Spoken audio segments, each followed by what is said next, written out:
শেরপুরে বিএনপি জামাত সংঘর্ষে জামায়াতের উপজেলা সেক্রেটারি নিহতের ঘটনায় অভিযুক্তরা জামিন পাওয়ায় উদ্বেগ জানিয়েছে জামায়াতে ইসলামী। সোমবার জামায়াতের কেন্দ্রীয় কার্যালয়ে সংবাদ সম্মেলন করে তিনি বলেন, জামিন বাতিল চেয়ে উচ্চ আদালতে আপিল করবে জামায়াতে ইসলামী।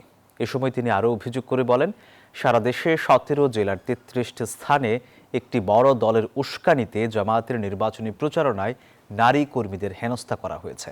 বলেন, একটি পক্ষ নারীদের উপর আক্রমণ হেনস্থা করে আসন্ন নির্বাচনকে প্রশ্নবিদ্ধ করার চেষ্টা করছে। নির্বাচনে লেভেল প্লেইং ফিল্ড নিশ্চিতেও ব্যত্যয় দেখছে জামায়াত।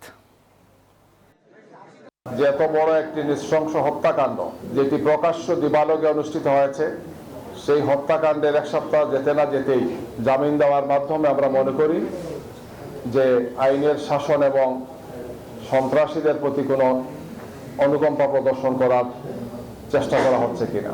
আমাদের পক্ষ থেকে আমরা উচ্চ আদালতে এটাকে আপিল করার জন্য বলেছি, যাতে সন্ত্রাসীদের এই জামিন উচ্চ আদালত স্থগিত করেন।